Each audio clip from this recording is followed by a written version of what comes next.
네, 중대형 아파트 3곳 가운데 한 곳은 회계 처리가 엉망이었습니다.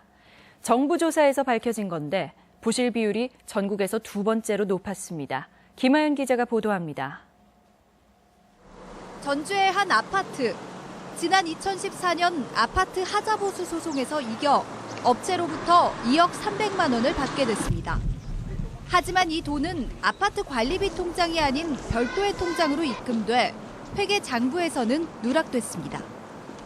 실수죠. 이제 제 불찰이고 회계상으로 장소는 충당금으로 들어가든지 그렇게 찾아 들어가야 되는데 그냥 가만히 갖고 있다 보니까 걸린 거예요. 이 같은 아파트 회계 처리 과정에서의 문제는 단순히 회계 부실에서 그치지 않고 비리나 부정으로까지 이어지기도 합니다. 전주의 또 다른 아파트는 지난해 당시 관리소장이 관리비 통장에서 수시로 돈을 빼내 수천만 원을 횡령한 사실이 드러났습니다. 해당 소장은 이 사실을 숨기기 위해 아파트 법인 통장과 컴퓨터를 훔쳐 입건되기도 했습니다. 이 같은 돈의 아파트 회계 부실과 비리가 전국에서도 높은 수준인 것으로 나타났습니다.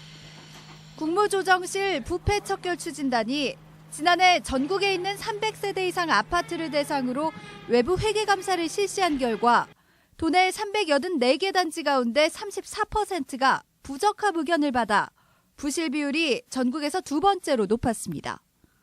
보편적으로 있다고 봅니다.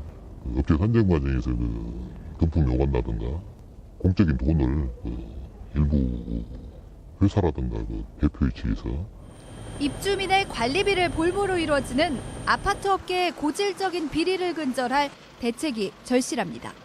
MBC 뉴스 김하연입니다. 지역 농산물 직거